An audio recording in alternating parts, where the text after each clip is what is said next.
Eu quero deixar um recado importante agora para todos os nossos telespectadores. Você pode participar através das redes sociais. Você pode entrar lá no nosso Facebook, facebook.com/nosso-pgm, a nossa fanpage. Você curte a nossa página e interage conosco.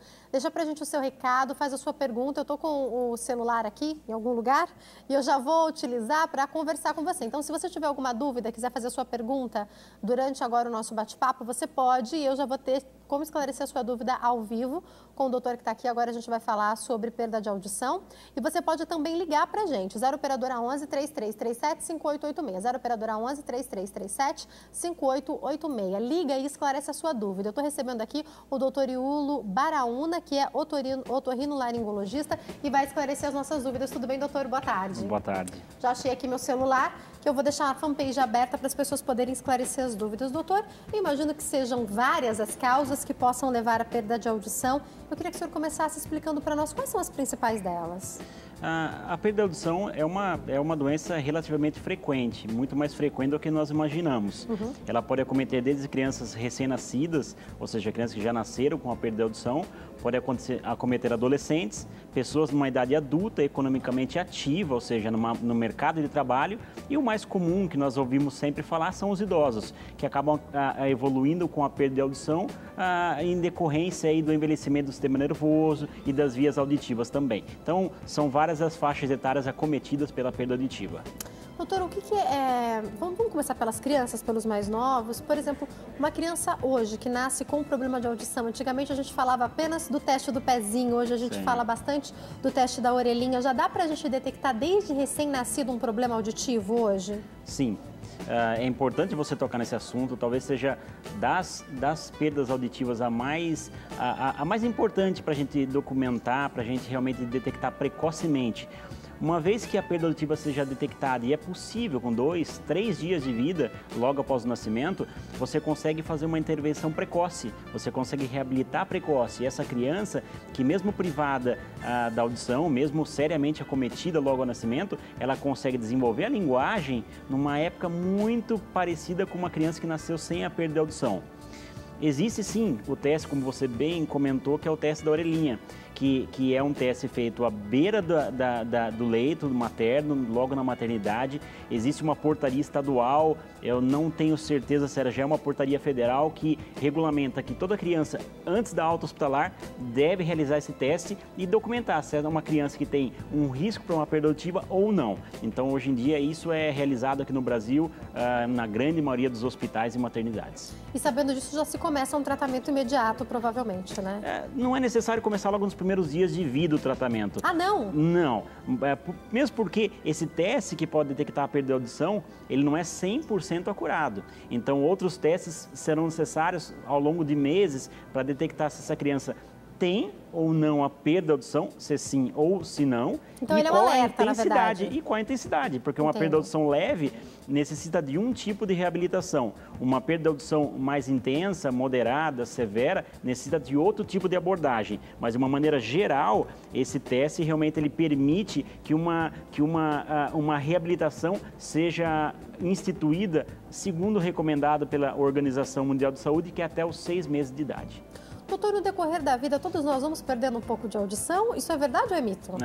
Como diz a frase, nós começamos a morrer no primeiro dia de vida.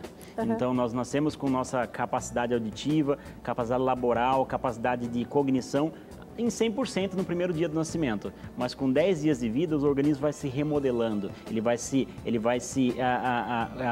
acomodando algumas estruturas, readaptando outras, e isso faz não somente no corpo como um todo, mas na parte auditiva e na parte vestibular, de equilíbrio também, que a gente comece a encontrar algumas alterações na vida. É como se fosse um caleidoscópio do tempo. A gente começa a virar o relógio de areia e a gente começa a perder a audição a partir daquele primeiro momento. Doutor, o senhor falou, me faz ter essa curiosidade. A perda de audição tem relação, aproveitando que o senhor é otorrino, com o equilíbrio da pessoa ou isso não tem nada a ver? Porque a gente imagina as questões do labirinto relacionadas. Tem ou não tem relação, doutor? Sim, tem uma estrita relação. Como nós podemos mostrar aqui nessa imagem, observe que esse aqui é como se fosse uma imagem da nossa orelha. Temos aqui a parte de fora, que é a orelha, onde é captado o som. Existe um canal da audição existe uma membrana do tímpano que está bem nessa posição, deixa eu arrumar aqui só, nessa posição. E o que faz nós detectarmos o som é essa estrutura que chama-se cóclea. E veja a proximidade com o nosso labirinto. Praticamente tem 2 a 3 milímetros de distância de um contra o outro. Então, é esperado que uma patologia que afete, uma doença que afete a nossa cóclea vai interferir de uma maneira maior ou menor no labirinto. Então, é esperado, sim, que uma pessoa que tem uma labirintopatia, uma vertigem, vá ter algum grau, pelo menos, de perda auditiva também. Doutora, a gente sabe que essas situações, o senhor já citou sobre isso, acabam sendo mais comuns nos idosos, mas o senhor disse que uma pessoa em fase adulta, uma pessoa que está produtiva, que está trabalhando, uma mãe, um profissional, uma profissional que nos assiste hoje, pode começar a ter problemas de perda de audição. Essa perda pode ser total por algum motivo? O que pode acometer os adultos hoje? Nesse momento eu ainda não estou falando dos idosos. Sim. Vamos excluir então aquelas crianças recém-nascidas que já, por problemas genéticos, geralmente é um problema genético, foram acometidos por uma perda de audição. Chegamos na fase do adolescente. Hoje em dia, talvez um tema mais da moda fora do Brasil, onde se pesquisa muito sobre perda auditiva, é a questão do uso excessivo de tocadores digitais, MP3, iPod. Os adolescentes gostam muito, utilizam muito em intensidades excessivas. Então, é esperado que essa geração que está abusando vá daqui 20, 30 anos apresentar uma perda auditiva na fase adulta, quando está trabalhando. Essa consequência vai vir, né? Isso vai vir, essa conta vai chegar. Né? Essa conta já está chegando. Nós aqui no Brasil começamos a utilizar isso de forma mais intensa há 10 anos. Mas lembra dos Walkmans da década de 80 fora do Brasil? Temos 30 anos hoje, ou seja, são 2010, 2015. Então já é esperado realmente que ocorra um certo agravamento na idade adulta. Porém, nesta idade adulta também, nós temos aí alguns pacientes que já apresentam um diabetes descontrolado, pode apresentar alguma repercussão no sistema auditivo, tem algum tipo de pressão alta, algum tipo de reumatismo. Todas essas patologias, de uma forma ou de outra, podem consequenciar ou podem desencadear uma perda de audição. No adulto, a causa é mais facilmente encontrada, né? Você acaba pesquisando no corpo todo da pessoa e encontra uma causa específica para aquela perda de audição. E não se esqueça que trabalhadores de metalurgia, siderurgia, que trabalham com excesso de ruído, ou seja, ruído ambiental, isso tudo também poderia propiciar a perda de audição nessa faixa etária do adulto. Estamos falando entre 30 a 50 anos, né? A partir de 50 anos seriam as causas genéticas degenerativas, seriam aquelas perdas já mais da idade. Mas entre 30 e 50 anos, geralmente são causas conhecidas, sistêmicas e abusos, né? Entre eles, o abuso ocupacional do som mesmo. Doutor, tem um fone de ouvido, aproveitando até para os jovens que nos assistem, que tenha efeitos menos piores, vou colocar assim, porque hoje em dia se traz muito de fora aquele grandão, né? Sim. Ainda se usam aqueles menorzinhos também, mas aqueles estão bem moda, que são bem caros e tal, distribuem mais o som, mas a galera gosta de ouvir bem alto. Sim. Tem alguma coisa que seja menos pior o efeito? A diferença básica entre um amplificador auditivo que vai intracanal, que vai somente na concha auditiva ou que vai de forma conchal pegar toda a orelha, é o quanto ele vai amplificar em graves e agudos. Hoje em dia, a moda desses amplificadores maiores que você vê as pessoas usando na rua é porque ele consegue uma amplificação de graves muito melhor. O que realmente, para música eletrônica, faz uma grande diferença. Então, você veja que nos Estados Unidos, por exemplo, foi inventado para isso, para música eletrônica. O que afeta a audição não é o tipo de aparelho que é utilizado e nem o modelo, mas sim a intensidade. Então, quando a intensidade ela passa de 80 decibéis, por exemplo, 80, 85 decibéis de intensidade, desde que a pessoa fique exposta menos do que 3 a 4 horas ao dia, não existe um problema. Mas a consequência ela começa a surgir quando você fica usando mais do que 80, 85 decibéis, mais do que 8 horas ao dia. Então, segundo o nosso código não sei a palavra correta, mas segundo a nossa regulamentação trabalhista, uma pessoa submetida a um ruído ocupacional não poderia se expor numa carga horária maior do que 80 horas ao dia, uma intensidade maior do que 80 decibéis. Então, é mais relacionada com a intensidade. Veja você, eu vou falar uma situação corriqueira que você já presenciou. Andando em um transporte público, ou num restaurante, ou numa fila de banco, você acaba ouvindo um adolescente, mesmo com fone de ouvido, você consegue entender a música dele. dele.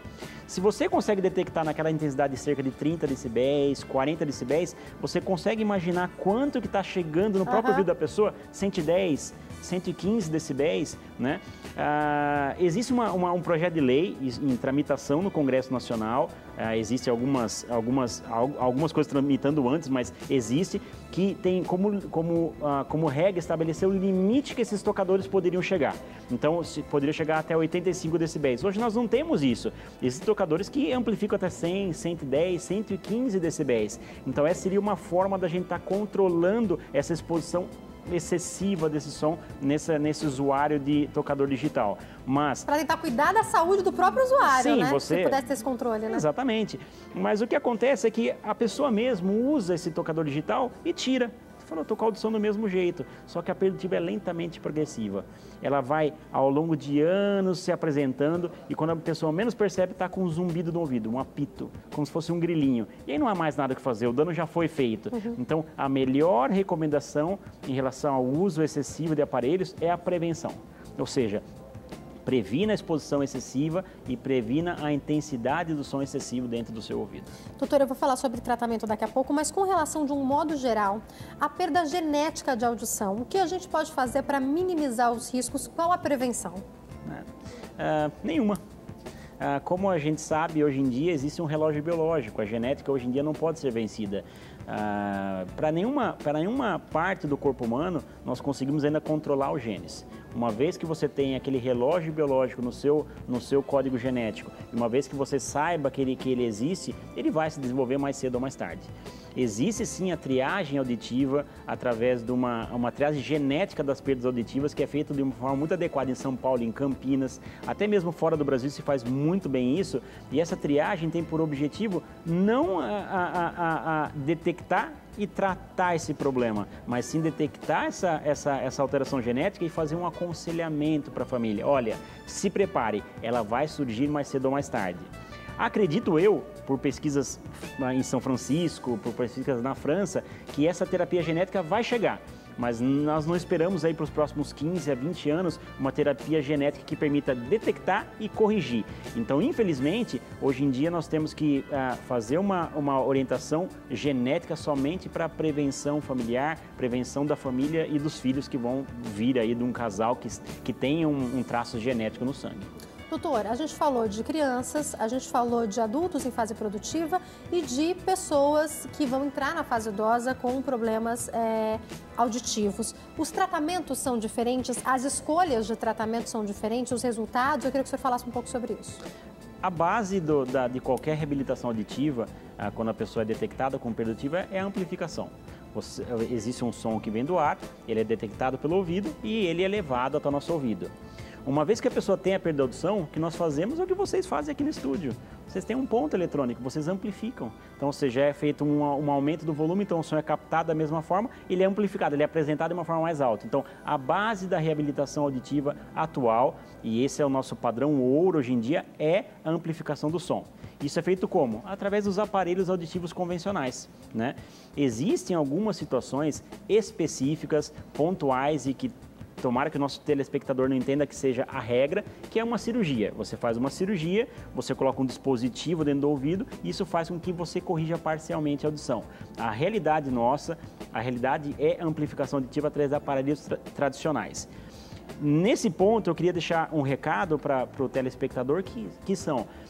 Antigamente, nós tínhamos a ideia, pelos nossos avós, que existiam aqueles aparelhos que eram enormes, ficavam super evidentes, causavam um certo constrangimento ao usuário. Hoje em dia, um aparelho auditivo é tão pequeno como 2 centímetros, 1,5 centímetro, é um ponto eletrônico. E esse mesmo aparelho pequeno consegue tirar uma pessoa de uma perda severa a quase normalidade de audição. Então, a regra é, comece pelo mais simples. O mais simples é uma avaliação médica, uma avaliação fonoaudiológica com um profissional capacitado e uma adequação de um aparelho auditivo. Essa é a regra.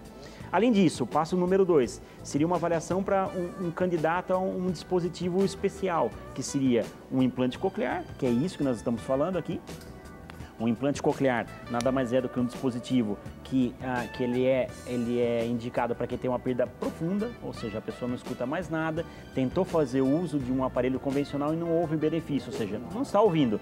Então, o implante eletrônico vai diretamente no nervo da audição.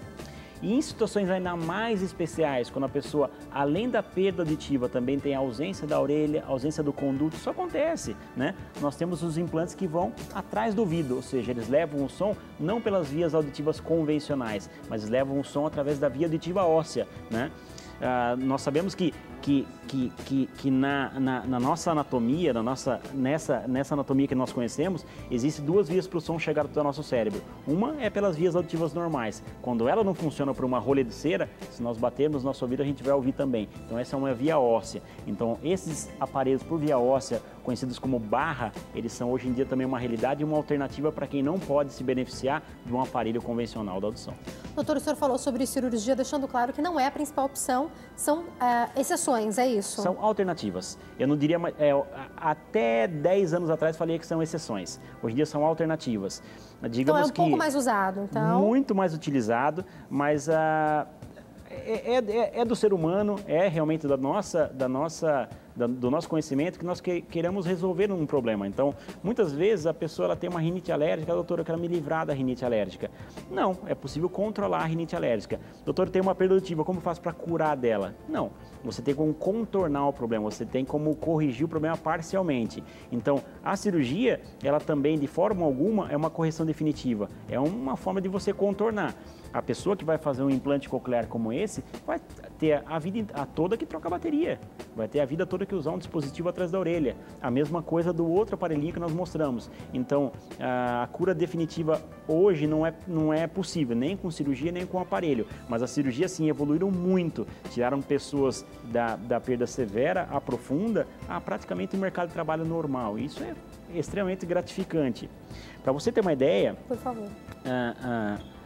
No século passado foi feita uma pesquisa no mundo sobre quais foram as grandes revoluções na medicina em termos de mudar a qualidade de vida das pessoas. E a neuroprótese, ou seja, o tipo de intervenção médica que foi considerada a mais efetiva, foi tirar pessoas do completo isolamento social, do completo falta de comunicação, através de um implante coclear. Então, isso hoje em dia é algo tão moderno que você tira a pessoa do zero e coloca praticamente quase a 80% ou 90%. Doutora, a gente está caminhando para encerrar o nosso bate-papo, mas eu queria fazer uma pergunta porque a gente está no outono, daqui a pouco a gente entra no inverno e as pessoas ficam gripadas, aí a dor de ouvido vem e muitos remedinhos caseiros e daí faz isso, faz aquilo. Esses dias eu estava com o ouvido tampado e uma pessoa me falou assim, é muito simples. Esquenta azeite, pinga 2 gotinhas dentro do ouvido. Eu falei, muito obrigada, mas eu não fiz isso. E daí eu fiquei pensando depois, e até pensei agora em fazer essa pergunta para o doutor. Algumas atitudes que a gente pode ter caseira, na ausência do médico, podem prejudicar a nossa audição de alguma maneira, doutor? Talvez não levar à surdez, não é isso que mas podem prejudicar de alguma forma? Existe uma certa higiene do nosso ouvido que deve ser feita. O mais conceituado que nós sabemos que as pessoas usam muito mesmo é o tal do cotonete. Doutor, posso usar o cotonete? Sim, pode. O cotonete, quando utilizado na parte mais externa do ouvido, ele consegue remover aquele excesso de oleosidade, consegue remover aquele excesso de cerume e muitas vezes soluciona um problema. Agora, existem algumas terapias que são clássicas, por exemplo, usar grampo, usar agulha de crochê, para tentar remover aquela cera que não sai naturalmente com o cotonete, que podem ser extremamente ofensivas ao ouvido.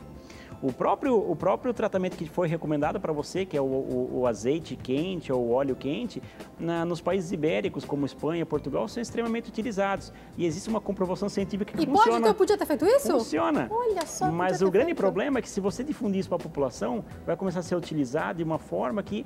Qual que é a temperatura quente? Que isso que eu pensei, se eu esquentar demais 20, isso, não você pode ser um fritar perigo. seu ouvido. Então, concordo que as medidas de higiene locais com cotonete os nossos são antigos, os avós, os pais, eles geralmente estão certos, né? Sim. O problema é a gente fazer isso da forma ideal, da forma adequada, né? Em cada tipo de crendice popular existe uma verdade. Pode ser que não seja uma verdade real, mas existe. Essa questão de você jogar realmente um pouco de álcool no ouvido quando você sai da piscina, funciona.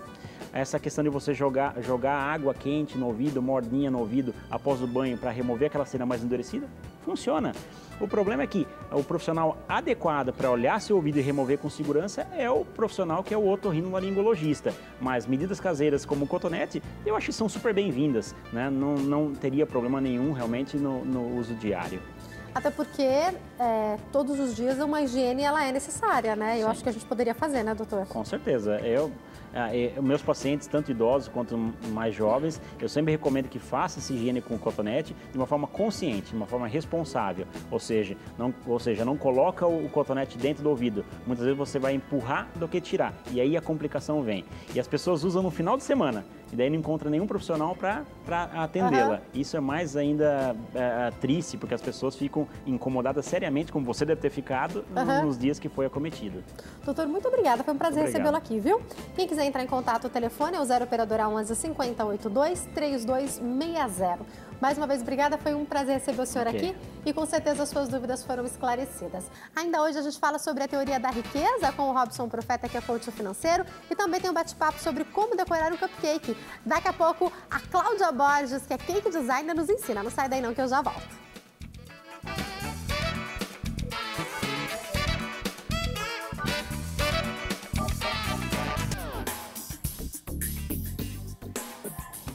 Nosso programa está de volta e agora a gente vai falar sobre a teoria da riqueza. Você pode participar enviando para nós o seu recado lá na fanpage. facebook.com/nossopgm. Eu estou recebendo aqui no nosso estúdio o Robson Profeta, que é coach financeiro. Tudo bem, Robson? Boa tarde. Jaque. Boa tarde, boa tarde. Prazer recebê-lo aqui, viu? Prazer é meu. Obrigado pelo convite. Bom, a gente vai falar sobre a teoria da riqueza e eu queria que você começasse explicando para nós. Você está escrevendo um livro sobre isso, né? Sim, estou escrevendo, mas acho que uns 2 mesinhos eu termino. Já te convido para trazer o livro aqui e eu queria que você explicasse para nós. Bom, acredito que quando você escreveu o livro é porque você viu a necessidade de falar sobre isso. O que é a teoria da riqueza? Na verdade, Jaque, quando eu comecei a fazer o trabalho, por ter 25 anos na área financeira, eu pensei em ajudar as pessoas em educação financeira, a não ter problemas de ordem financeira, não se endividar, etc. Só que eu percebi que quando as pessoas participavam de palestras, faziam cursos, elas tinham um problema enorme no dia seguinte e dar continuidade. Então elas entendiam como se fazer um fluxo de caixa, como se controlar, mas no dia seguinte elas já desistiam daquilo, então aquilo não era motivador, não fazia com que elas continuassem. E eu resolvi fazer um estudo, então 3 anos estudando, resolvi pensar um pouquinho como poder fazer isso. E aí a primeira coisa que eu descobri, pode parecer um pouco triste, mas é verdade, tomar conta das nossas finanças é chato, é cansativo, é irritante, olhar o cheque que vai cair. Isso é um dos principais fatores que faz com que as pessoas não tenham interesse em continuar tomando conta das finanças. E aí que eu resolvi fazer? Eu resolvi começar um estudo e identificar através de entrevistas, livros, revistas, estudos, o tipo de pessoa que gostava de tomar conta das suas finanças e as pessoas que não gostavam. Eu percebi que existiam 3 blocos.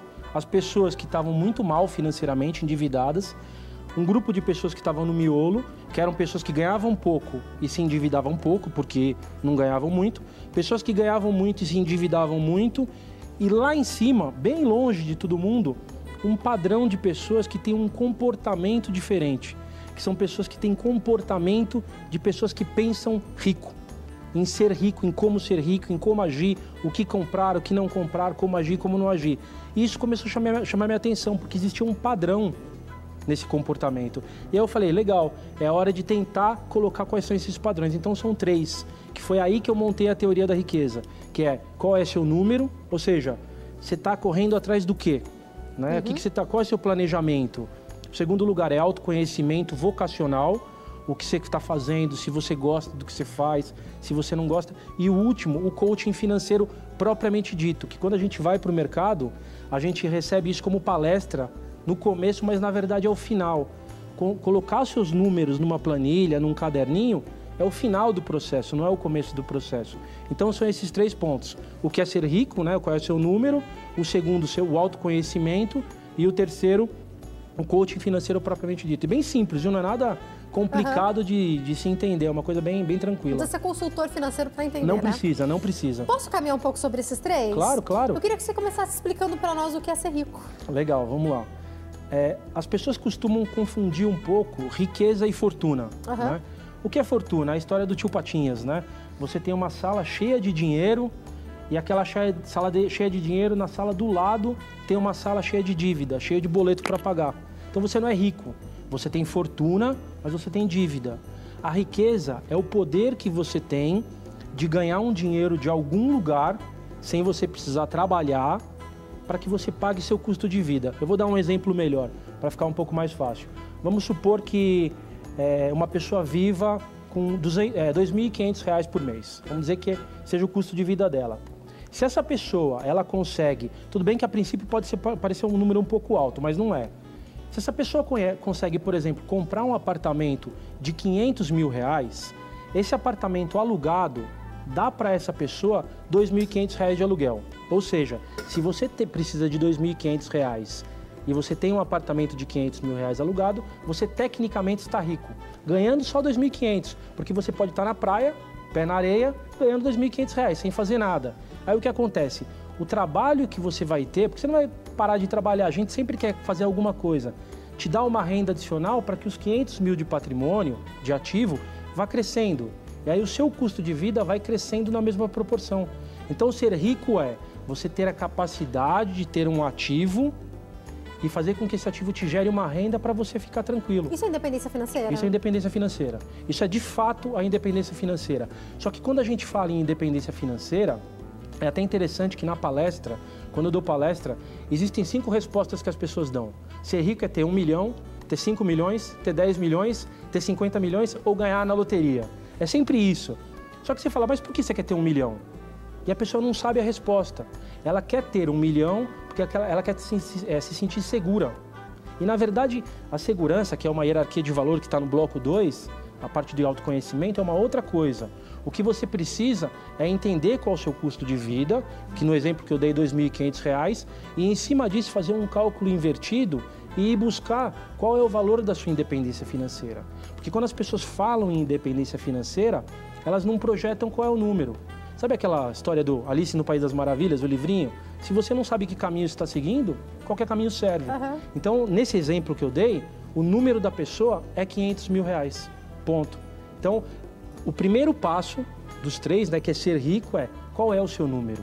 Se você descobrir qual é o seu custo de vida, fazer um cálculo invertido e descobrir qual é a sua meta financeira e trabalhar para conquistar essa meta, sem dúvida nenhuma você alcança a independência financeira. Não é nada complicado. Não é nada complicado. E pelo que você está falando, qualquer pessoa pode conquistar. De repente, uma pessoa que está nos assistindo hoje fala assim, mas eu já tenho 40 anos. Não, mas dá tempo de conquistar, de alcançar a sua independência financeira sim, né? Sem sombra de dúvida. Eu tenho um cliente, especificamente um cliente, que ele tem 42 anos e a gente fez um planejamento de 8 anos de fluxo de caixa, porque 50 anos ele quer parar. E a gente já fez o planejamento, com o salário que ele ganha, com as rendas que ele tem, com o que ele pode fazer para adicionar. E é um planejamento, não é de 1 ano, fluxo de caixa, são de 8 anos. Então ele sabe onde ele tem que caminho ele tem que seguir. E olha, Robson, eu vou te falar uma coisa. A gente ainda não falou sobre isso no nosso programa, mas em breve eu quero falar sobre a PEC da Bengala, que agora está em alta. E, enfim, alguns especialistas estão falando que é positivo, outros negativo para quem vai se aposentar. Para quem começou a trabalhar muito cedo, parece que ficou bom, mas para quem não, parece que ficou ruim. Não sei se a gente, como as pessoas estão podendo viver, estão conseguindo ainda bem viver mais, talvez a aposentadoria, com todos os problemas que a gente sabe que existem para as pessoas se aposentarem, talvez não supra mais as nossas necessidades. A gente precisa pensar em independência financeira, sim. Ou eu estou enganada, Robson? Sem dúvida, tá perfeito. Eu acho que a aposentadoria social, da Previdência Social, ela não é suficiente. Você precisa pensar na sua independência financeira e as formas de a gente fazer isso é muito fácil. É que a gente tem como... existe uma falta de cultura financeira. Então a gente não tem... Agora no Brasil, há muito pouco tempo, está surgindo os educadores financeiros. E na verdade, hoje o que a gente tem como educador financeiro é o nosso gerente de banco. Que ele tem vínculo com o produto que ele vende, de certa forma. Provavelmente ele vai te indicar o que é melhor para o banco dele, sem né? dúvida, e aí você deposita toda a confiança em alguém. Exatamente. Que talvez não vai te indicar algo que você poderia fazer fora do banco que pode te trazer mais lucro, talvez, né? Exatamente, é isso mesmo, é isso mesmo. Explica pra gente o tópico 2, você falou sobre o autoconhecimento vocacional e eu tenho tantas perguntas para te fazer sobre isso. E eu vou já te fazer uma primeira pergunta que é para aqueles que estão agora em fase de escolher, os mais jovens. Eles escolhem a profissão por aquilo que vai dar mais dinheiro, por aquilo que mais amam fazer. Fala pra gente sobre o autoconhecimento vocacional. Existem basicamente 3 coisas que a gente pensa quando a gente fala em autoconhecimento vocacional. Primeiro é a sua missão, qual é o seu propósito, né? Então, uma das coisas legais para você perguntar é o que você faria de graça? Faz de conta que dinheiro não é problema para você. O que você faria de graça? Isso começa a mostrar qual é o seu propósito de vida, o que você realmente tem prazer em fazer, né? Então essa pergunta é importantíssima, tem exercícios para fazer, para tentar obter a resposta, porque não é tão simples descobrir qual é a nossa missão. O segundo ponto, qual é o seu talento, sua habilidade, né? Então, talento é aquela coisa que você nasce com ela, está em você, aquela pessoa que sabe jogar bola, e você vê que ele sabe jogar bola, mesmo não jogando, ele é bom naquilo. E habilidade é aquilo que você conquista por repetição. Um pianista que não tem habilidade com música, mas ele virou um bom pianista porque ele treina. Então, se você detectar o que você veio fazer aqui, qual é o seu talento, quais são suas habilidades e, principalmente, que foi o que fez eu me motivar a fazer todo esse trabalho e a escrever o livro, qual é a sua hierarquia de valores? Isso é o que move o ser humano. É absurdo como é mágico isso, porque assim, minha esposa tem um exemplo de um amigo que trabalhou com ela há anos, numa empresa, era um grande executivo da empresa e abandonou tudo, estresse, enfim. Aliás, e saiu. Um grande abraço para sua esposa. Legal, obrigado. Ele saiu e foi morar no Nordeste, viajou, foi morar no Nordeste e montou um quiosque na praia. Ele era um alto executivo, tinha um rendimento muito alto e resolveu montar um quiosque na praia. Esse é um excelente exemplo e vou te falar por quê. Quando você pega uma pessoa que imagina uma pirâmide e que o seu principal valor é a segurança. Eu preciso ter emprego, eu não posso perder o emprego, eu preciso dar faculdade para os meus filhos, escola, enfim, é aquela pessoa que precisa de segurança. Dificilmente você vai ser um bom empreendedor, porque você não vive bem em não ter o seu salário todo mês caindo. Se você resolve deixar tudo e fazer o caminho de Compostela na Espanha e ficar 2 anos sem trabalhar, você vai sofrer, porque o seu principal valor é a segurança. Em contrapartida, uma pessoa que tem a segurança como um valor lá embaixo e a diversão como um valor lá em cima, ela faz isso com tranquilidade. Então você fala, como é que essa pessoa consegue fazer isso com tanta tranquilidade e eu não? Porque a hierarquia de valores das pessoas é diferente. Essa é aquela famosa frase, não meça as pessoas com a sua régua, porque cada um tem um valor diferente. É o mesmo que você fala para uma pessoa que tem a ética como um ponto importantíssimo, um valor importantíssimo, e o poder como não é importante para essa pessoa. Ela vai se tornar um missionário. Ela vai ajudar porque a moral e a ética dela é muito forte. E poder, ela não está muito se importando com poder. Então, tranquilo. E aí você fala assim, mas, poxa, uma pessoa que é de religião e chega a ser padre, pastor, vai no topo, ela tem ética, tem moral, mas também tem o poder como um valor. Porque se ela não tem... E o poder não é uma palavra pejorativa. Não é no bom sentido. Se você não tem o poder, você se auto-sabota. Quando eu te ofereço um papado, por exemplo, você dá o passo para trás e fala, não quero, porque você não quer assumir alguma coisa relacionada a isso. Um pastor, não vou ter coragem, não consigo subir no palanque para mostrar para as pessoas, para pregar a palavra, você não vai conseguir, porque você não tem um poder como valor. Quando você descobre a sua hierarquia de valores, Jaque, é revelador. É revelador. Agora, eu acho que a gente já vai até entrar na importância do coach financeiro.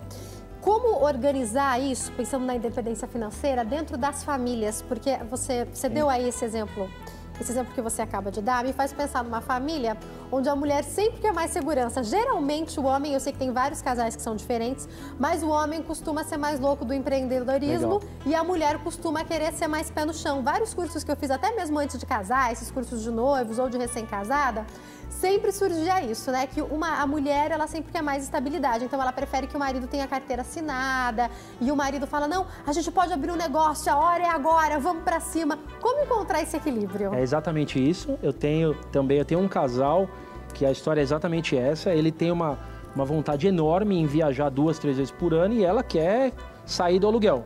Ela quer comprar a casa própria. Faz todo sentido ela querer comprar a casa própria. Qual foi o trabalho que a gente fez? Dentro da projeção de fluxo de caixa deles, tem como você fazer as viagens, não necessariamente são 3, pode ser 1, até você conseguir conquistar sua casa. E o que você tem que fazer é se planejar. Você realmente tem que colocar no papel o que você vai fazer em 1, 2, 3, 5 anos. Um exemplo bem legal para a gente entender isso, É quando você chega no final do ano, caiu o 13º, caiu férias, estou feliz, dinheiro sobrando, vou torrar. Chega em janeiro, escola das crianças, IPVA, IPTU, tem tudo isso. Aí a pessoa, aliás, o maior índice de endividamento da população brasileira acontece nos 3 primeiros meses, né, que é onde ela se perde. Se você tem uma visão de um fluxo de caixa que você consegue olhar que em dezembro você vai ter esse dinheiro, mas em março acabou o dinheiro, você se reprograma, fala, opa, não vou gastar com tal coisa, não vou comprar tal presente, eu tenho que me segurar aqui, não posso comprar alguma coisa à vista, de repente talvez dividir. Ou seja, de fato, quando você sabe qual é seu número, coloca ele no fluxo de caixa para ficar rico. Quando você se conhece, você começa a vincular ao seu trabalho outras atividades que vão te trazer mais renda e você se programa financeiramente de fato, não é para 3 meses não, é para 10, 15, 20 anos. Você chega, sem dúvida nenhuma você chega. Olha, eu sei que o nosso papo está muito bom, eu ficaria aqui horas, mas como eu tenho poucos minutos, eu queria que você desse uma dica para as pessoas que estão nos assistindo. Eu sei que o livro vai ficar pronto em breve, mas de qualquer forma, quando é hora de procurar ajuda? Legal. Na verdade, a hora de procurar ajuda é sempre. Você não precisa ter... As pessoas têm um grande erro em achar que elas têm que procurar ajuda só quando tem um problema, quando tem um problema. Pela dor ou pelo amor, né? Tem que ir pelo amor, né? As pessoas não se conhecem via de regra, principalmente vocacionalmente falando. Quando você pergunta para alguém o que você quer fazer da vida, ela vai ficar talvez 10 minutos olhando para você e não sabe. A coisa mais injusta que tem é você dar para uma pessoa de 17 anos de idade a decisão de saber o que ela vai fazer para o resto da vida dela. Então, existe um processo, a educação financeira, ela é um processo que tem que vir lá de trás, tem que vir dos pais, dos professores, dos próprios filhos. E esse interesse em conhecer o seu número, se autoconhecer e entender como se faz um fluxo de caixa, eu te falo que tem que começar com 14, 15 anos de idade. Com uma boa base, enfim, as pessoas fazendo isso juntos, porque eu tenho casos de pessoas com 28, 30 anos que são muito bem-sucedidas já porque fizeram isso. Ainda com esse ano que a gente vive aqui no Brasil, a gente não quer falar sobre isso, mas é sim um ano de crise. Acredito que é também um ano de oportunidade para quem quiser. A pergunta que eu faço é, dá ainda assim, independente das dificuldades que a gente vive, para aproveitar esse ano, se sair bem financeiramente falando? Mas sem sombra de dúvida, sem sombra de dúvida.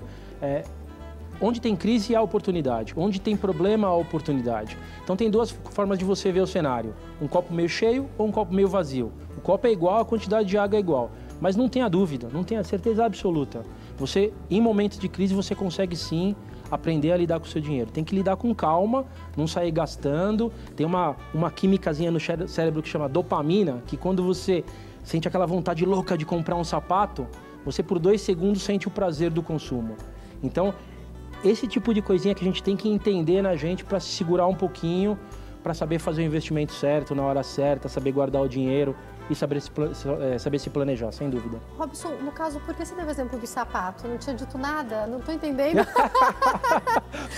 Toda mulher tem um negócio com sapato, eu tenho duas em casa. Entendi. Acho que não entendi que ele deu o exemplo do sapato. Inclusive, meu marido, não sei se ele estava assistindo nesse momento, a gente combinou de sair para comprar o presente das mães daqui a pouco. Eu acho que eu não sou mãe ainda, mas sempre sobra alguma coisa. Eu estou precisando do sapato e a bolsa, ela é sempre necessária quando a gente compra o sapato. Sapato e bolsa, entendeu? É parte do processo. Aliás, uma dica importante para você que vai comprar o presente Dia das Mães, foco, né? Acho que para todas as compras, foco é uma boa dica, né? Sem sombra de dúvida, foco sempre. Sempre prestando atenção no que você vai comprar. Que pena que eu tenho que encerrar, Robson, mas eu ficaria aqui horas com você. O livro deve ficar pronto, então, em breve? Acho que em 2, 3 meses a gente já consegue. Já está na fase de revisão, em pouco tempo ele sai. Já te convido para voltar, então, tá Obrigado, bom? agradeço. Com o livro em mãos. Agradeço. Para a gente falar sobre ele aqui no programa. Quem quiser entrar em contato, tem o Facebook, que a gente encontra, onde a gente encontra o Robson. Eu tô vendo que tem o site aqui também, que é Robson Profeta, né? Isso. robsonprofeta.com.br e tem também o e-mail, que é rp@robsonprofeta.com.br. Tá passando aí para vocês. Mais uma vez, obrigada, viu? Eu que agradeço. Uma ótima tarde. A gente vai saber como decorar um cupcake com a Cláudia Borges, que é cake designer. Eu já volto.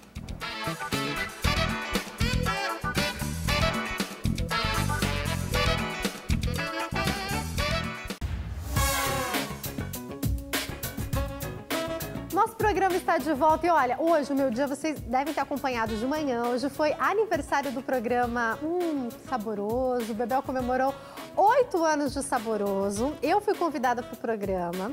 A gente fez o programa ao vivo, o gravado que vai passar amanhã, vocês vão acompanhar. Estávamos lá com várias culinaristas. Eu comi coisas deliciosas. Bebel, parabéns. Um beijo mais para você. E agora eu continuo com coisas deliciosas aqui. Eu tô com a Cláudia Borges, que é cake designer. Meu dia continua uma delícia. Tudo Olá. bem, Cláudia? Tudo bem. Prazer te receber aqui. Obrigada. A nossa sugestão hoje é decorar um cupcake especial pro Dia das Mães hoje, né? Isso mesmo. Trouxe várias ideias e hoje eu vou ensinar a decorar um cupcake de flores, né? Ai, que delícia. Simples e gostoso. Olha, a gente tem aqui uma lista. Essa lista é de... São os dos materiais, né? Isso. Vamos passar, Rô? Vamos passar. Ó, a gente vai precisar de, anota aí. A xícara com pires, que você pode fazer para as visitas que chegarem aí também, ou para se você for receber as pessoas na sua casa, ó. A xícara, o saquinho de chá, um torrão de açúcar, esse aqui já tem formato de flor, um cupcake de baunilha, pode ser aquele que você compra pronto no mercado, Também né? pode ser. Pasta americana branca, amarela e marrom, cortadores, um de flor e um de círculo, peneira de cozinha, aquele coador, tapete de silicone, pincel, água filtrada e um rolinho para esticar a massa. Se você for fazer na sua casa, não sabe fazer a massa do cupcake, não tem problema, pode pegar um pronto assim de última Pode. hora, né? Mas eu acho que é muito mais gostoso O feito em casa, feito em mas casa, né? o importante é a decoração aqui, bem Você vai simples. usar essas massinhas? Então, Vou deixa eu usar colocar as massas. Vamos lá. E esse torrão, coisa mais chique. Também, esse torrão ele é feito com... É uma mistura de água e açúcar e um pouquinho do corante.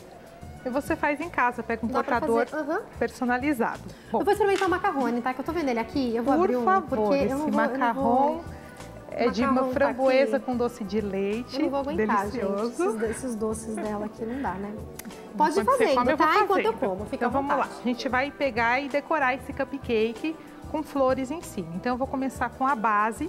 Eu vou usar a pasta americana branca. Ela é comprada pronta, né? Você não precisa fazer em casa, é bem mais prático e dura mais tempo. Com o rolinho de silicone, eu vou esticar essa pasta. Não vou deixar muito grosso nem muito fino. Só mesmo para poder colocar em cima do meu cupcake. Eu vou pegar o cortador em círculo e vou cortar a tampinha que vai em cima do cupcake.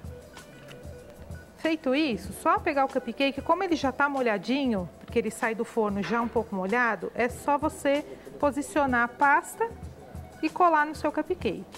Pronto, a gente já tem a base pronta. Agora eu vou cortar a flor que eu quero colocar, vou pegar a pasta americana amarela. Aliás, deixa eu avisar o pessoal que se alguém tiver alguma dúvida, você liga pra gente. 0 operadora 11 3337 5886. Tem alguém preparado pra te atender, tá bom? Aí o processo é o mesmo, né? Esticar a pasta com rolinho. Aí aqui eu também não estico, não deixo muito fininho, porque senão na hora que eu vou cortar, ele acaba desmanchando. Então deixo mais ou menos aqui grossinho, né? Aí eu pego o cortador de flor. Eu escolhi esse, mas Delícia, pode viu, ser gente? qualquer Esse macarrone modelo. que derrete na boca, eu vou contar. Macarrão, vou contar pra Macarrão. vocês. E vou cortando várias flores que eu vou colocar em cima desse cupcake. Se não tiver exatamente esse cortador, tiver outro, Pode ser outro, o que não deixa de preferir. fazer. Aí eu vou tirar, tem que ser com cuidado, né? Porque a pasta, geralmente ela é um pouco mais melada, então eu vou tirando com bastante cuidado. Pronto, já tenho minhas flores. Esses docinhos, esses que você tá fazendo aqui, tudo você faz por encomenda, né? Sim, todos por encomenda. Eu atendo festas e decoração de mesa de doce. Aham. Aí com água filtrada, eu vou colar as flores no cupcake, na parte de cima onde tem a pasta branca. Posicionando e já vou colando. Só um pouquinho, só uma pincelada leve, porque do contrário a pasta americana ela mela. Ui. Ficou aqui um pouquinho e vou colar. E vou cortar mais um só para colocar aqui no meio. Mais um corte. Aí. Pronto. Agora a gente vai fazer o miolo da flor, que que dá um diferencial nessa florzinha. Eu vou pegar a pasta americana marrom. Eu guardo a pasta americana nesse papel filme porque protege a pasta, evita que ela resseque. Tá? Então, procurem deixar assim em papel filme, que é mais seguro. Com a mão mesmo, eu vou fazer pequenas bolinhas. Eu fiz aqui 5 flores, são 6 flores, eu vou fazer 6 bolinhas, mais ou menos do mesmo tamanho. E aí, você está me perguntando para que serve essa peneira? Eu não entendi a gente muito vai bem fazer no agora caso, o motivo da peneira, né? Com a peneira, aí eu vou pegar a bolinha que eu fiz e vou fazer uma marquinha, ó, na bolinha. Ah, você faz. E aí fica um o diferencial. charme do miolinho. Isso, e aí fica uma gracinha, né? Parece uma A nossa cola é água filtrada, né? Isso, água. Aí eu vou repetir o processo para todas as bolinhas. E fica mais gracioso, né? Do que colocar a bolinha aqui. E aí é só repetir em todos. É muito gracioso, né? E é muito fácil de fazer, né? Super simples, né? A ideia sempre é trazer coisas fáceis para quem está em casa poder fazer e reproduzir. E tudo que dê tempo de você fazer para o Dia das Mães, né? Também. Tem o bolo de caneca que as pessoas sabem fazer, então é uma sugestão também. Bom, aqui a gente tem o cupcake pronto. Aí é só você pegar uma xícara, mais ou menos do tamanho do bolinho que você tem em casa, e colocar ele dentro da xícara. Ai, como fica charmoso. Então fica uma xícara com cupcake. E no fim a gente vai ter um resultado mais ou menos como esse, né? A xícara, o cupcake, eu coloquei um saquinho de chá, vai da sua preferência, e o torrão de açúcar que eu personalizei e fiz numa decoração meio Dia das Mães. Coisa mais linda. Deixa eu mandar um beijo, como que é o nome dela? Maria Sueli, de Itajuba, em Minas Gerais. Maria de Itajuba, em Minas Gerais, está assistindo o nosso programa com as suas filhas que são gêmeas. Maria, olha... Um beijo pra você, obrigada pelo seu carinho, pela sua audiência. Ela disse que não quer participar, mas acabou de ligar só pra falar que tá assistindo. Muito obrigada, é um prazer ter você assistindo o nosso programa, viu? Um beijo grande pra você, meu amor. Se você quiser, pode ligar, tá? 0 operadora 11 3337 5886. Essas opções, essas xícaras pequenininhas, são biscoitinhos? Também, o que são? Eu fiz o biscoito de gengibre, né? É um biscoito caseiro também. As delícias, né? Ela, olha... Cortei em formatinho de flor e fiz a decoração com pasta americana também. Né? Nesses eu coloquei renda de açúcar, que dá um charme, né, diferente. E o mais bacana é que você pode também fazer junto com o seu filho. Ah, né? que então, bacana, olha a dica. Tem com a mesma pasta? Eu usei a pasta, dei uma caneta comestível para ele e ele fez os dizeres de mamãe. Ah, que charme. Vocês viram? Deu pra ver bem? Meu filho Gustavo, 5 anos, dá para fazer junto com o filho também. Lindo. Aquele ali você fez um coraçãozinho, né? Fiz um coração, tem os pequenininhos, tem grande. E... vários tipos de canecas. Quando você faz os eventos, como é que você costuma montar? Você já leva a pessoa que pede, você sugere? Para quem vai fazer um evento e não tem noção ainda do que quer. A pessoa geralmente me passa o tema e aí eu mando as opções para ela, tanto de doces, dependendo da quantidade, dependendo do gosto. E aí eu crio para ela mais ou menos o cenário, mostro, ela prova, eu vou até a festa e monto para ela a mesa de doce com os doces que eu mesma faço. Alguns são lembrancinhas também? As pessoas devem pedir também. Tem o pessoal que pede muita lembrancinha, então... Olha esses aqui, uma gente. fofura, né? Ficou tão lindo, né? São Parabéns, pirulitos, né, também, e tudo serve para decorar e ficar gostoso, deixar a festa tudo decora e é comestível, gente. Amei. Parabéns, viu? Obrigada. Quem quiser entrar em contato, vou passar aqui o telefone, 0 operadora 11 9 9358 5952. 0 operadora 11 9 9358 5952. E tem também o Facebook Bolos, Bolinhos e Outras Fofuras. Isso. Tudo junto, tá, gente? Quem acessar Bolos, hoje, Bolinhos e Outras Fofuras. Eu posto a receita do cupcake. De repente, olha, a receita do cupcake. Então, se você acessar hoje, você já vai ter lá a receita do cupcake também, que ela vai deixar de presente pra você. Entra, é só você procurar lá. Bolos, Bolinhos e Outras Fofuras, tudo junto. Cláudia, obrigada, viu? Muito obrigada. Uma ótima tarde. Obrigada. Um beijo grande. Feliz Dia das Mães pra você. Volte sempre. Obrigada, viu?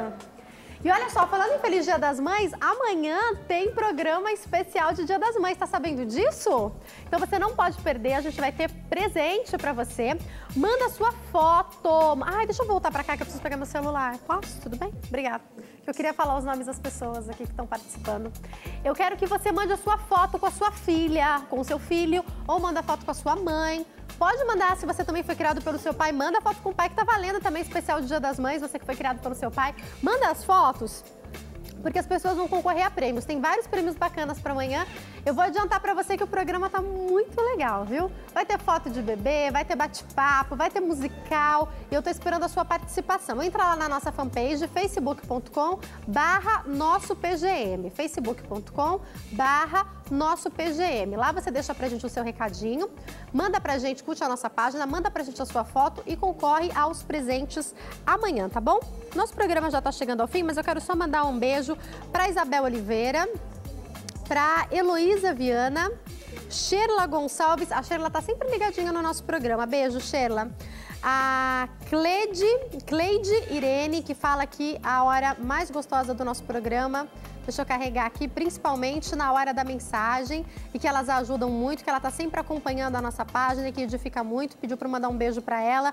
Cleide Irene, muito obrigada. Um beijo grande para você. Fico muito feliz que as palavras te edificam. Glória a Deus por isso. Um beijo imenso, viu? Quero mandar um beijo também para Cici Vaz, que está sempre assistindo o programa. Luciana Souza, o Wellington Fernandes, a Denilson Oliveira, Eunice Coelho, Luzi Cunha, a missionária Dene, que diz que está assistindo. Missionário, um beijo, obrigada pela audiência. Gilton Serafim, Maria José, Rodrigo Cruz, Solange Melo, Sandra Silveira, Josiana Silva, Ana Paula Dias, acho que esses aqui eu falei no outro dia, Ivanete Vicente, Rita de Cássia, Roberto Andrade, Benilto Alan, Gustavo Henrique, Camila Claro. Todas essas pessoas que eu tô falando aqui são algumas das pessoas da fanpage do nosso programa. Muitas pessoas também mandam recado na minha fanpage pessoal, Jaqueline Stefano, você pode entrar lá. Eu procuro acompanhar e responder a todos vocês. Obrigada pelo seu carinho, pela sua audiência e pelo seu recado, tá? E agora é hora da nossa mensagem do dia. Roda o VT.